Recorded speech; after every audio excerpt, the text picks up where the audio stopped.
go.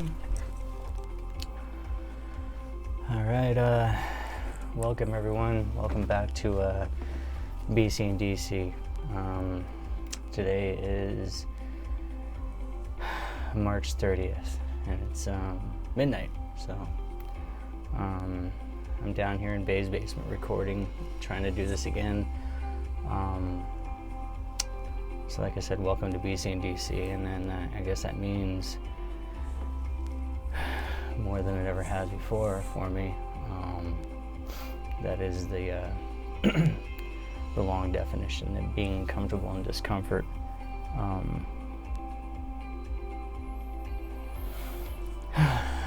Well, I guess for all of you that don't know, and for anyone that's listening to this podcast for the first time, if you happen to accidentally trip on it and click on it, well, my name's Chet Elliott, and I'm a 46-year-old man, and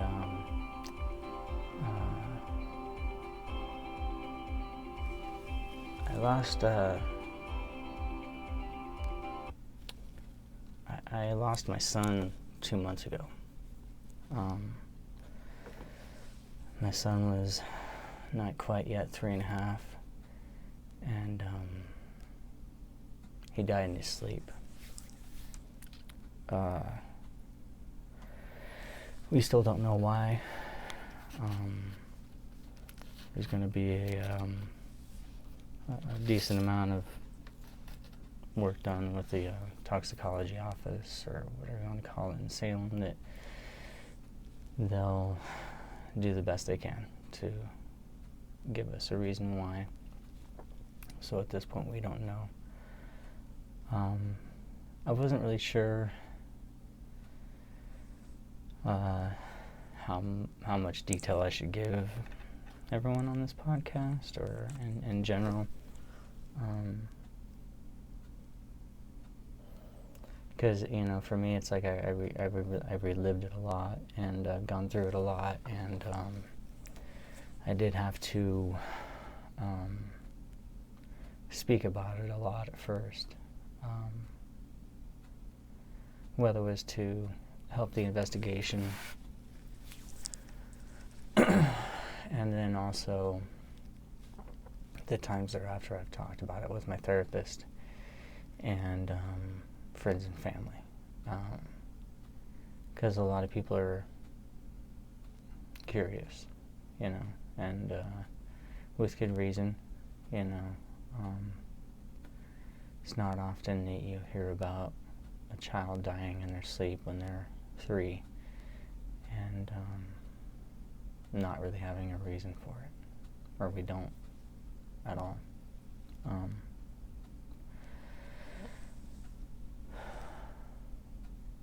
So that's why I haven't been recording. If anyone had listened in the past, then I was trying to record like once a week was my goal there for a while, and I was starting to line up different people to interview, and it seemed pretty insignificant for quite a while. Still does.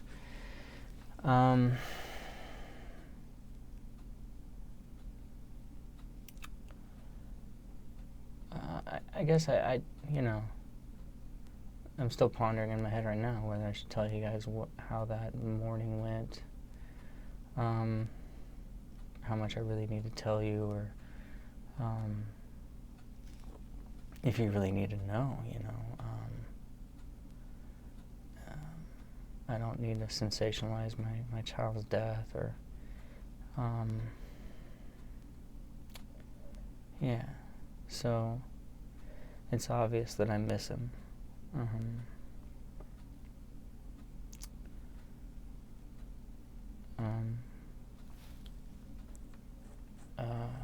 It's tough. It's been tough, obviously, for the entire family. The wife and I are dealing with it differently, mainly because we're different people, and also she was at work at the time, and and had to hear about it another way, and I discovered him. So, and my daughter was here. So, she's in therapy as well, and she actually had an appointment yesterday, and she's been doing really well with her therapy, and I've definitely noticed a big change in her over the last couple of months from when it initially happened. It really fucked her up for a little bit, and it's always going to mess her up for the rest of her life, but she's gained back her smile and just some of her natural youthful exuberance and playfulness, and a lot of the things that she was having issues with are getting better for her. She's a very strong individual. But it's horrible that an 8-year-old had to go through that and see that, and then just live the rest of her life having this be her story.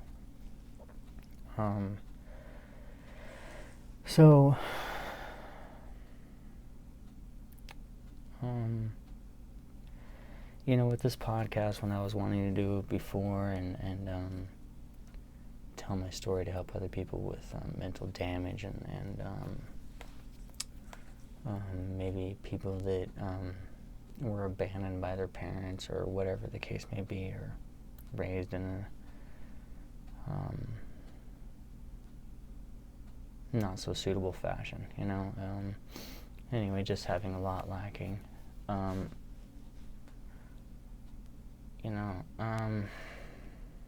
I still care about those things. It's just,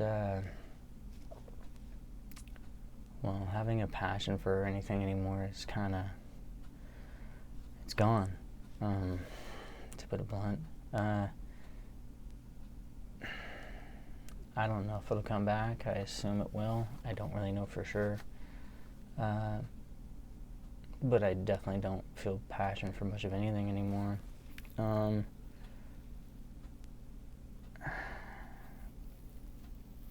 What I realized from the beginning, even from that day, that morning, was that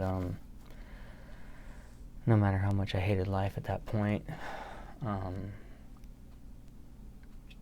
I knew I had work to do. I still needed to be a father for my daughter and do the best I can to help her navigate life, and still try to be a decent husband and decent friend and those types of things that I guess I feel I have obligations towards. The people that love me, I do love them back, and I guess I need to stick around, And it's kind of one of those weird things. It's, I didn't ever think about it, but I assume maybe some of you would assume that I might, just because of my past.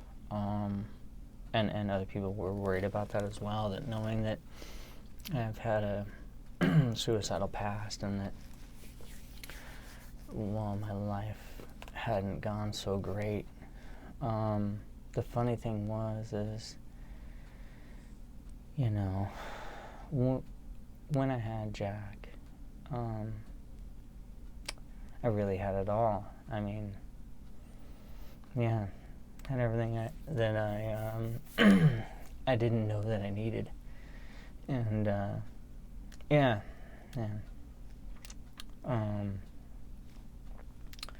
So what I'd say to a lot of you out there, definitely don't take for granted what you have. I know that sounds pretty fucking obvious, but if you're lucky enough to be a parent, do the best you can. Be the best parent you can be, and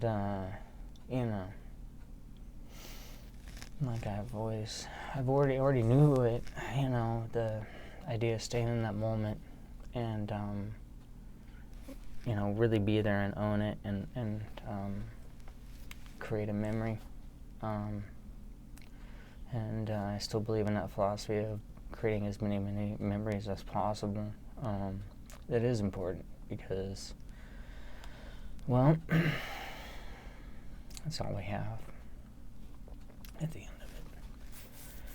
So,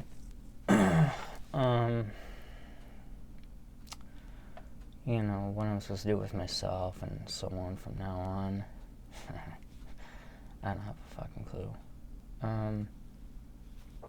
There's pictures of my daughter right now going across my screen of this laptop that you guys can't see. And if you're listening only, it's on the laptop in front of me, and it's probably what she's about the same age Jack was, about 3.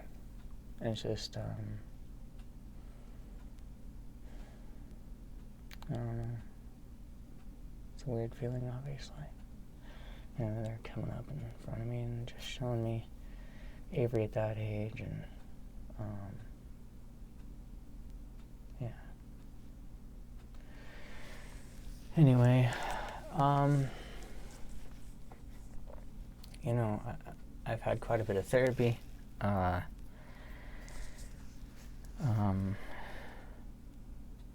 And it's been helpful. I'm not going to say it hasn't. It's definitely been helpful. My therapist is a great therapist. She was really, really good with me from the very beginning. I did the EMDR treatment, and I wasn't sure at first,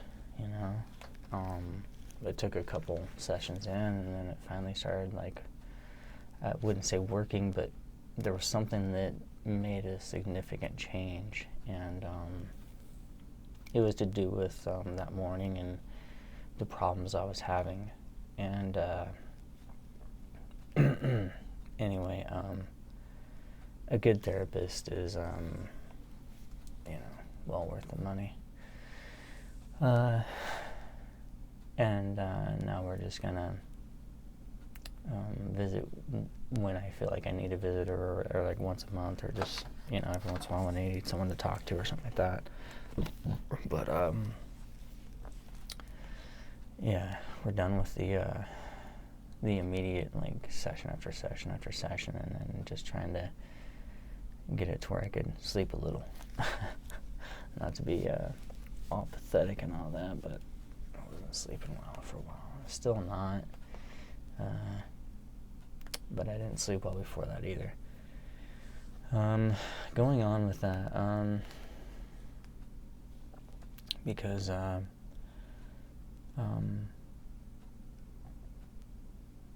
my wife had lost her dad years ago, and I know that she was devastated from that, and but I also know this is worse. It's a different kind of worse. I can't really say that it was worse for her, but I can tell it is from just, being here and being around her and being around her then. And like I've told her, it's like I know that I have my personal loss with him because I think I've mentioned on here before how close we were. And how much I needed that. And but I don't have a clue what it would be like to be a mom, to lose a child, to carry a child. No man knows what that feels like. So therefore I can't know what it feels like for her to have lost her son.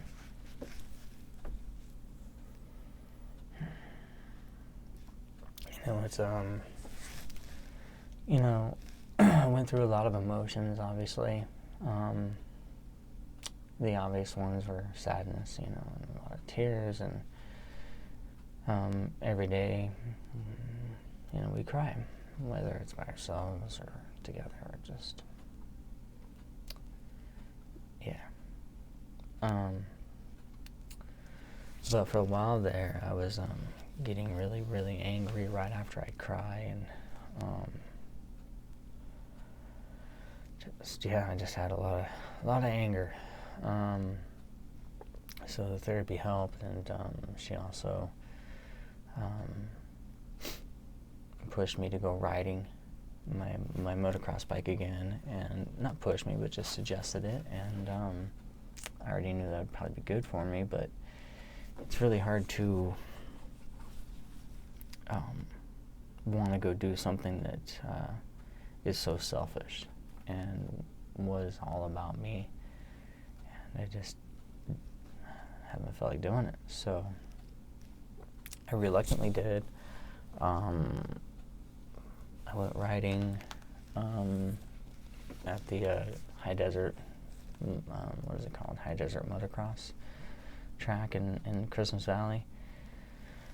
Went out there for practice day and rode, and I don't know, I guess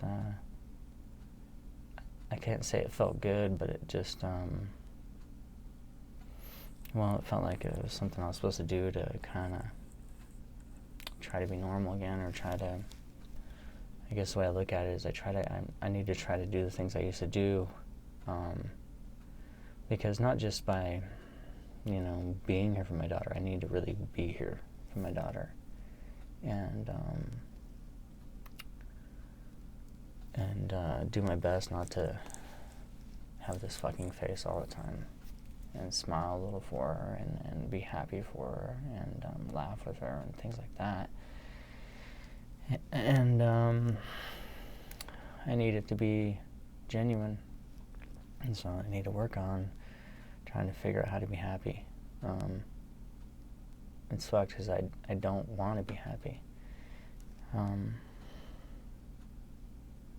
One, because, I'm not happy, and then the second thing is like, that's the last thing I want to be right now. That's the last thing I want to feel.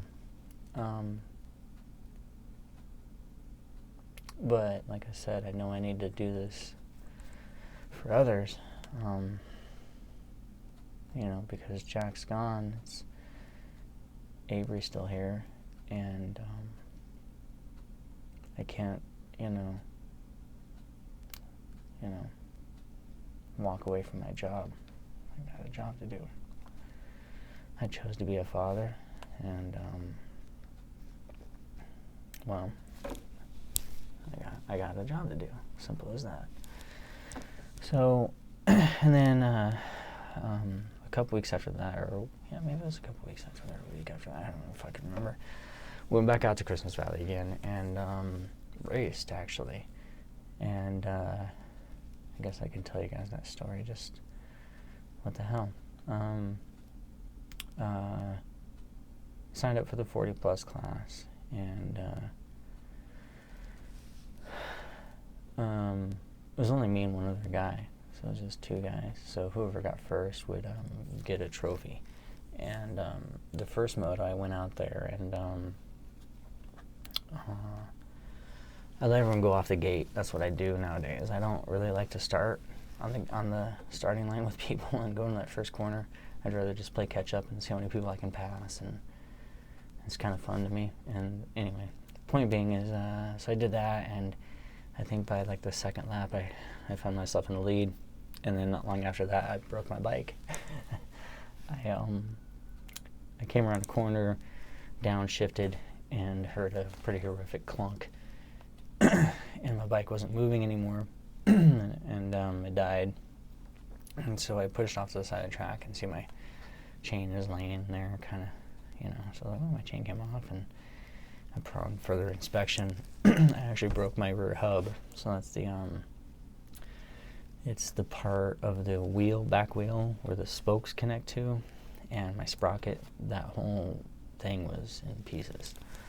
The spokes weren't flying anywhere yet, but they were just hanging on to chunks of the hub.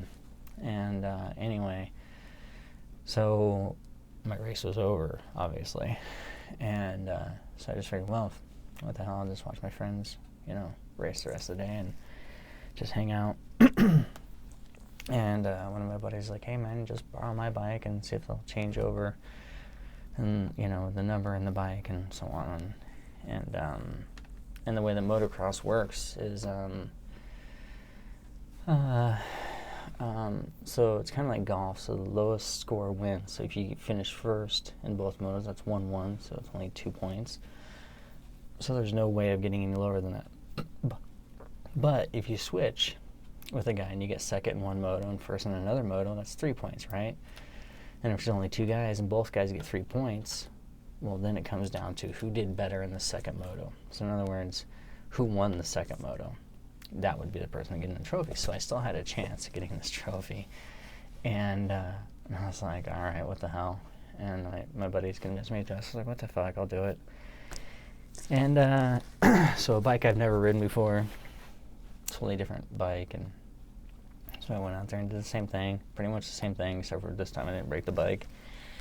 And ended up winning and getting a trophy, and it was a pretty good sized trophy, kind of similar to the size of the one behind me. And it was weird because I was just talking about this earlier. It's just usually something like that I'd be happy, obviously, and then proud of, like, not just giving up and whatever, and then learning how to ride someone else's bike and all that kind of stuff. And but it was just kind of like, and it was nice to give the trophy to Avery. I've been giving her a lot of my trophies. My last 5 or so I've given to her once I started racing again, past couple years. And it's always nice to give that to her, but it's obvious that I would have loved to give it to someone else. But I also told my therapist I kind of owed her that, and I wish I could have given it to her, but she said, well, a thought that counts, because I wouldn't have gone back out there without their encouragement and her encouragement. And that's also why I'm doing this, because she encouraged me to get back out there and record. So did Val, obviously. She's a great friend. She's a really big support of me, the podcast. She was, Jack's first babysitter, and she really, really loved him and took care of him, and still loves him, obviously. But anyway, yeah, so that happened.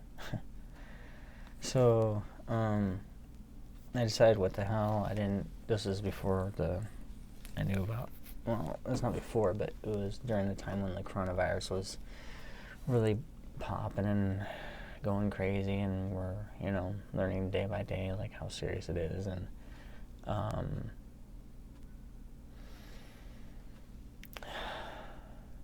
don't know. It's been odd having that included in this. It's like, I don't know if it's a healthy distraction or if it's a horrible distraction. Obviously, it's an unhealthy distraction. But it did start making me think, as usual, like, about, perspective, how serious you should take certain things, and if something is similar to a flu, I don't know how serious you should take it. I know that this COVID-19 thing is real. I know it has killed people, but I also know, checking the numbers, I'm not sure that if the means justify the ends, that if we should shut down the entire world economy over this many lives. And this may sound really crass and maybe harsh and disgusting, I don't really know, but I don't see it from a point of that the people that have lost their lives to this virus don't matter, or that didn't matter, or the future people that are that are going to die from this or that are at stake of passing away. I'm not trying to disrespect their lives in the least, but I would say, how many other things that we do as a human race that kill ourselves, whether it be the obvious ones, like, the drugs and the alcohol and the cigarettes and so on and forth that kill X amount of people per year. The automobile industry, the car accidents that happen worldwide, not just in the United States, that kill people every year. And all these different things that we go through, and how many people die of the flu every year. And we haven't shut down the world for those things. So I get it. I'm not a doctor. I don't know how serious the virus is, or if this is the proper answer. I don't think they really know either. Just my guess. I mean, as far as like if this is the right answer, sending everyone home. I don't know, man. Yeah, and of course politicians are still being politicians.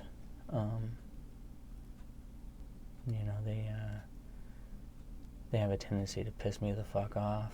I don't give a shit about what side of the aisle anymore. It doesn't really matter. They fucking irritate me. And if you look at the numbers about this $2 trillion stimulus, the American people are getting not even less than half the money. So where the fuck is the other money going? If it's to bail out us, then shouldn't it be to bail us out? And also, why is it a one-time check? What the fuck is a one-time check going to do for you? I mean, it's going to help. I'm not going to say it's not.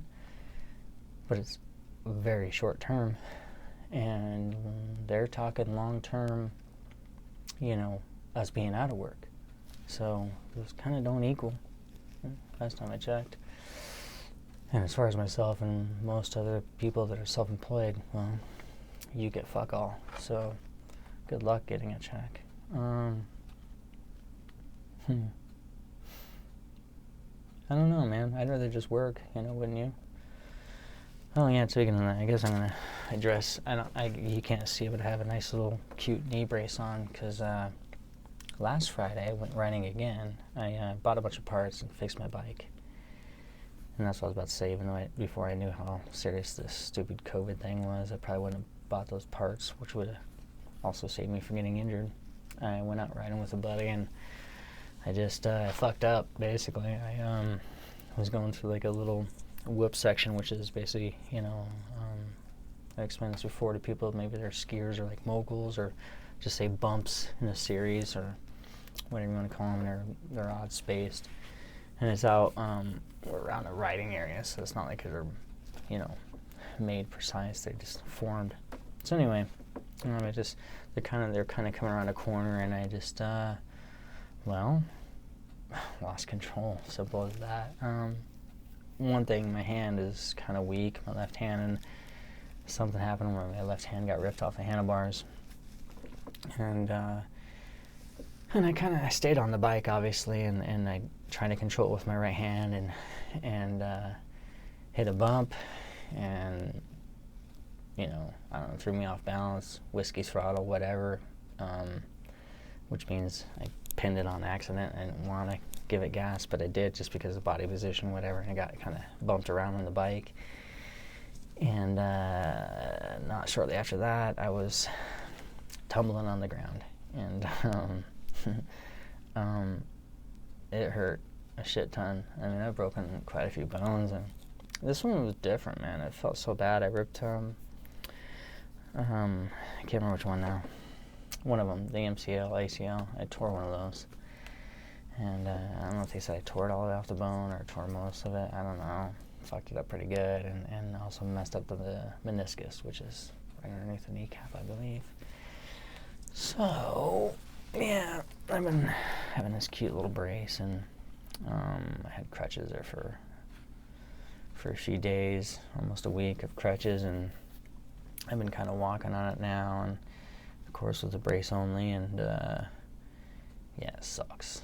But I'm going to try to go back to work on Wednesday or Thursday and just, give it what I can.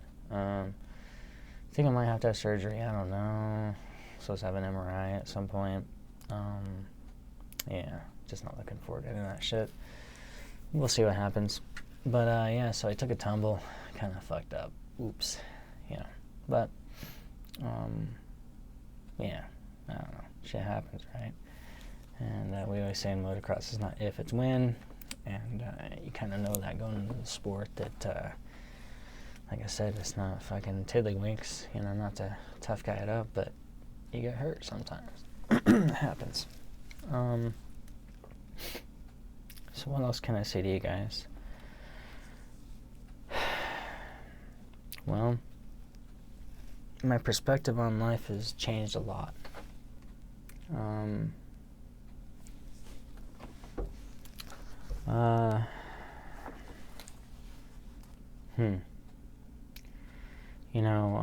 Been thinking a lot about it, like purpose of life, why we're here, what's the point of us, and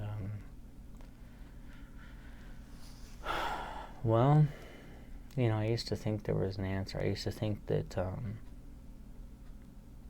like I've told you guys in the past, that there's a rhyme and a reason for all of us.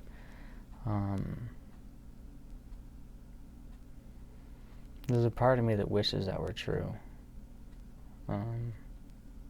But the rest of me anymore, maybe I'm just cynical more than ever now, but I really don't think there is a point of life. I don't think there is a purpose of life. I think you're just alive.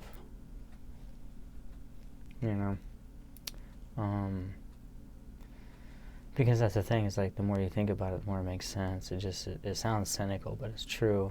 And maybe harsh things have to happen to make you realize it, that us wanting to feel important and thinking we're here for a reason, helps us get through each day and shoot towards something and have a future. But the reality, that's just something we make up for ourselves. That's my opinion. I think that we put those things, those carrots out there, for ourselves. We need something to chase. We need something, to look forward to, I guess. And I think that,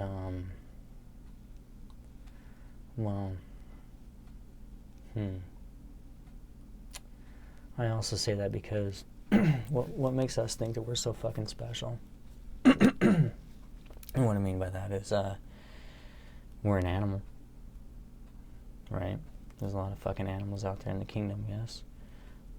What makes us think that the human animal has much more significant, especially the individual human animal, has a significance over any other animal, right? Maybe some hippie people out there would think, well, yeah, I do believe that. And maybe some Buddhist people obviously do as well, but I'm just saying, I just don't think that's realistic. I think that, just like any other herd of any other animal,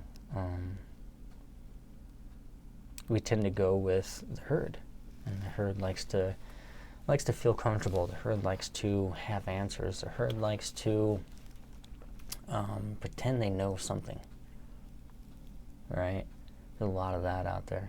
There's a lot of people pretending they know shit. There's not many people willing to admit they don't know as much as they think they know. I'll tell you right now, I'm willing to admit that. I feel like I know jack shit, because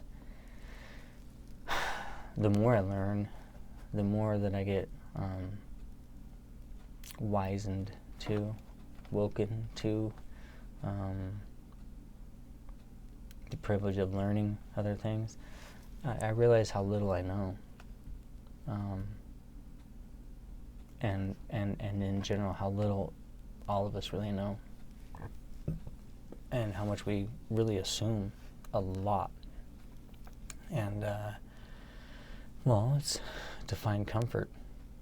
And I guess why I'm saying this is because I've had my comfort ripped from me. I'm not fucking comfortable anymore.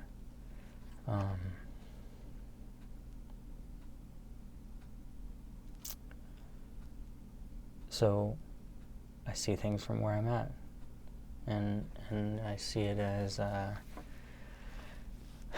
we want to believe those things. It feels good to think that way. You know, it feels good to think that there is a God, and to think that there's a purpose for all of us, and to think that when we die we get to join our other loved ones, and it's better than this somehow.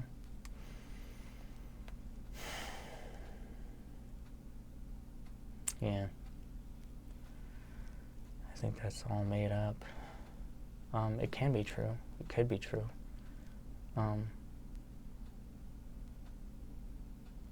But it also could be very true that this is the best time of your life. This is the best time for your soul. This is the best time for you. So, I'll give you some advice. If you're alive and kicking, and you got a dream, and I know right now, this COVID-19 thing, right, is really fucking shit up. Well, maybe it's an opportunity for you. Maybe it's time for you to get off your ass and live that dream. You know? What better time than now? A lot of people are going to be starting from fucking ground zero. And more with that, because I don't have much passion for shit right now. Maybe I will somewhere down the road, but if you still have it, if you have passion, and there's something you want to do or something you've always wanted to do, you better fucking do it. I'm not threatening you. I'm just telling you, Grim Reaper will threaten your ass. You know, what are you waiting for? That's what I'm saying. Waiting for someone else, another person to live your dream. You know?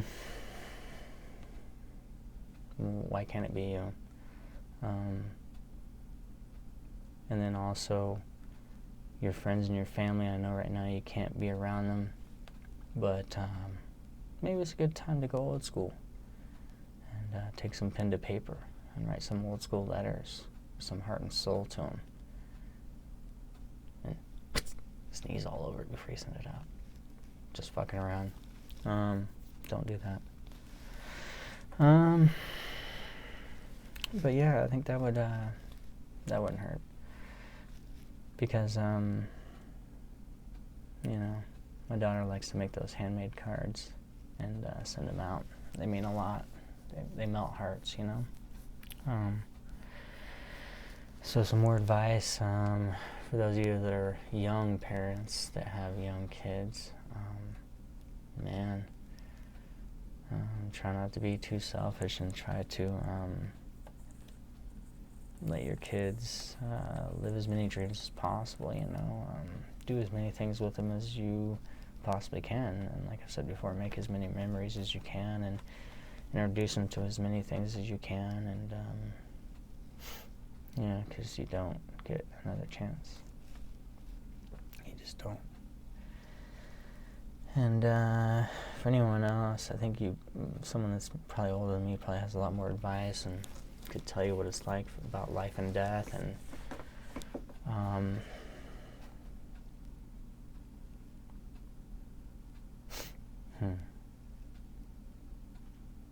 but my perspective is hasn't changed much. I do think that you're blessed to have life. You know, it's kind of luck of the draw whether you're born or not, and it's also lucky or unlucky how long you get to live.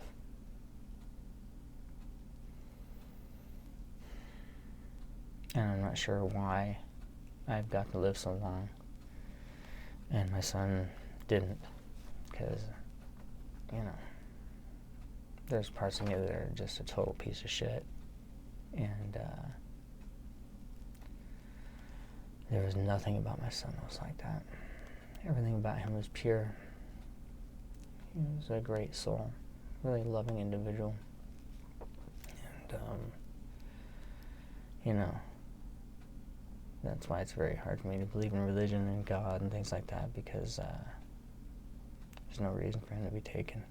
And for people like myself of less value to still be here. It doesn't make any fucking sense. It just doesn't. So anyway,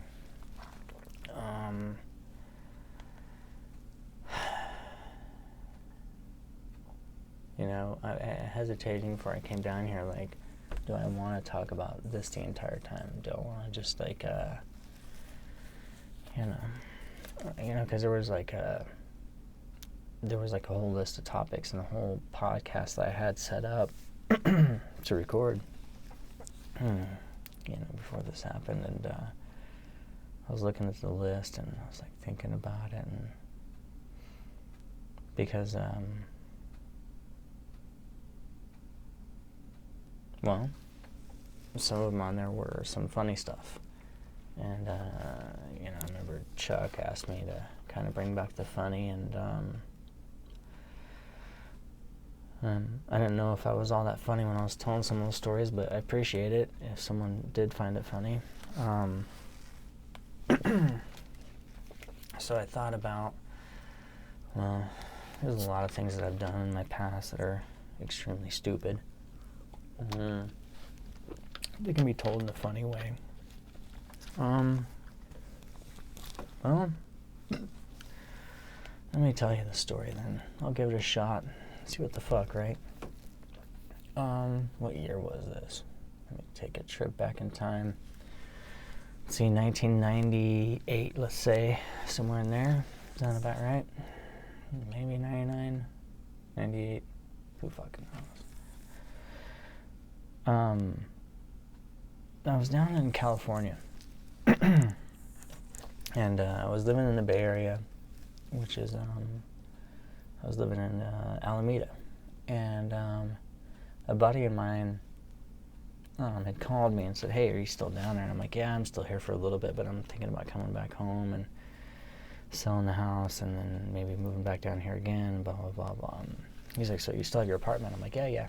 And he's like, well, hey, I'm going to come down and visit. All right, cool, sounds good. So he cruises down. And we, you know, partied up for there for a little bit, and I still had some work to do, so he just hung out for like a week, I think, or so. And we went over, you know, to the bay, to the Fisherman's Wharf, and to some of my favorite Irish pubs, and we ended up hanging out with some people and going to their house, having a house party there in San Francisco somewhere, and, you know, it was pretty fun, whatever. Anyway, he was like, hey man, let's go down to Southern California to visit my family.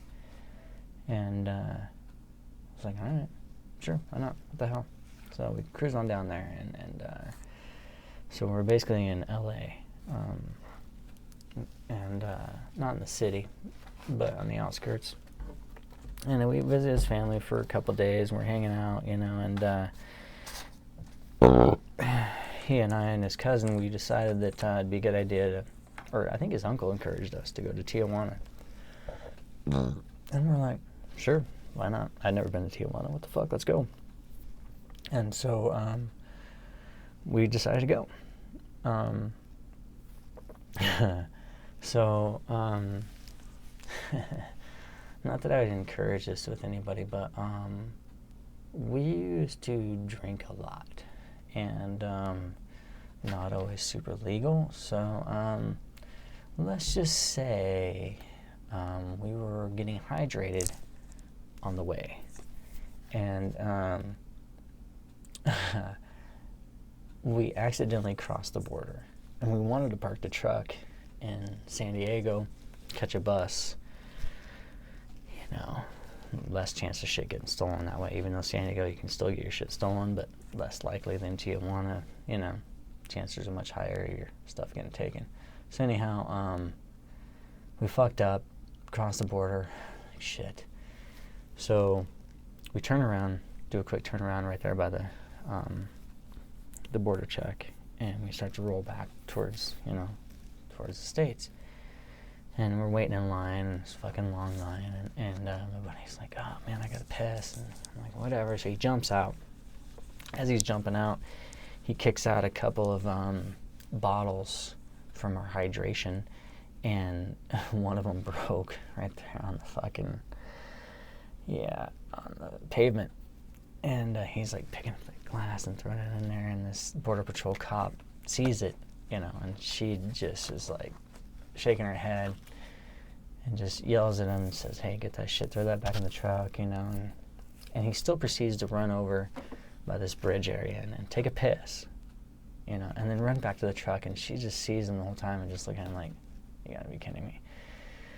She comes over close to my window and just tells us, hey, get that fucking truck across the border and fucking park it. And we're like, yes ma'am. So, she could have busted us pretty badly.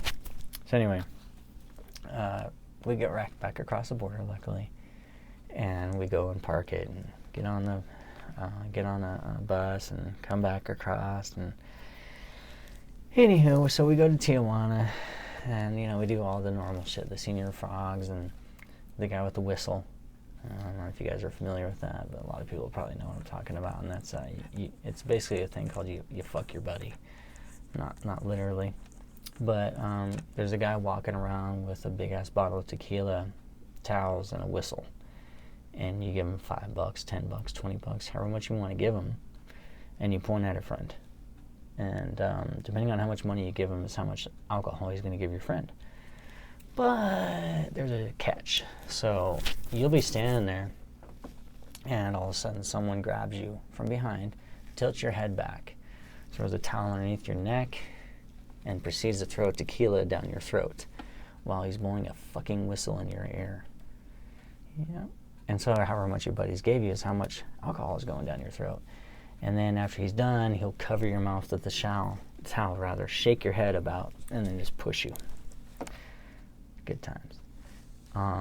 So we fucked each other a bunch of times doing that and had a lot of fun getting each other really drunk. So we went from there to some other dance club. And it was this one where they at some point they start filling the dance floor with foam. So like fucking you're like in a dishwasher. So everyone's kind of getting wet, and it's wet t-shirt contest, and it's pretty awesome when you're in your 20s. So I remember that was happening. I went upstairs, and at some point I passed out. I just passed out on the table. And I remember waking up and just kind of in a daze. I'm looking around and seeing this guy walking by with this little thing with the beers on it. I'm like, cerveza, so I had to start back up again and go for it because my buddies were still going. And so we ended up going to this shitty hotel that these girls somehow hooked us up with, because we didn't speak a shit of lick or Spanish. I mean, maybe enough to be dangerous, and maybe no minimal words. And so anyway, they got us into this hotel, and weren't sure what kind of girls they were. But anyway, I don't think they stayed the entire night. I can't really remember. But we all passed out, and it was a fucking, I don't know if there's cockroaches anywhere, but pretty sketchy place. But at least it was indoors. And so anyway, we wake up the next day and just, hungover, obviously. Girls were gone. Luckily, we had our wallets and, our organs and shit. And so we bail out of there and start just, hoofing it on foot. And we have no direction. We don't know what the fuck we are. We're kind of looking around, and we started just walking, and we kind of think like, okay, the ones are going the right way. And at one point, we're just stumbling, fucking still somewhat drunk, and I remember we kind of got upon this alleyway. I looked down the alleyway, I'm like, what the fuck? What am I seeing? I'm watching this guy, and he's washing his donkey. And maybe this is commonplace in Mexico, I don't know. And I don't want to sound racist and shit, but it was just funny because he was washing that thing like it was his fucking car. I mean, the guy had turtle wax out, he had a buffer out and shit, and, well, maybe not. But, yeah, the dude was going to town on his fucking donkey. It was hilarious. Yeah, it was interesting, you know. Yeah, so, yeah, we saw that and, you know, went by the Chicklet girls and boys and proceeded to drink some more. I mean, get hydrated some more on the way back to L.A. So, yeah, that was our Tijuana trip. I left some things out that were probably a lot more funny, but I wasn't sure if I should throw some of my friends under the bus. I was going to talk about the donkey guy a little bit more because I did have some interaction with him, but, you know, it could come off as a tad bit racist. So, I guess we won't go there. Because I said something to him, and it must have sounded like, I don't know, but it was offensive because I said something about washing his donkey, and I might have said he looked like he was fucking his donkey, maybe. I don't know what I said, so who knows. Whoops. Yeah. So anyhow, guess that wasn't that super funny. Yeah, it used to be funnier when I used to tell it differently, I guess. It's pretty hard to be funny when you're, well, not really thinking a whole lot is funny. So sorry about that. Well, it's just a goofy story, but whatever. All right, people. I don't know what to say. I'm surprised I'm doing this. I don't know if it's really, you know, I'll listen back to it myself and see if it is self-therapeutic like it used to be for myself, or I don't know. I don't know what the point is, man. So the point of existence, though, sorry, I need to go back to that because I don't want to leave you guys thinking that everything's a downer, but I'll tell you this. It's pretty simple. If you want life to have meaning, then make it have meaning. Simple as that. If you're looking for someone else to make meaning in your life, or some event to give you a meaning of life or a purpose, stop fucking waiting. Make one. You know, make a reason why you're here. You know, if you always want to do good things, then go start doing good things. Don't just fucking talk about it. If you wanted to be an actress or an actor or a musician or any sort of fucking thing, get off your ass. Go do it. Don't fucking bitch to others about why your life has less meaning or purpose. That's on your ass. It really is. You know, I know there's limitations for all of us. That's obvious. But the reality is, if you're meant to do something, you truly believe in your heart, and you say that, oh, this is the reason why I've been held back, fuck all that. Just get to work, man. You know, I'm not going to feel sorry for people that don't live their dreams, because that shit's on you, you know. There's dreams that I passed up, and that's my fucking fault, you know. No one else's. I can't point the finger at others and say, you know, if I would have grown up with a father or this or that, you know, some of their dreams would have been fulfilled. Well, maybe I would have had other dreams. For sure, I probably would have.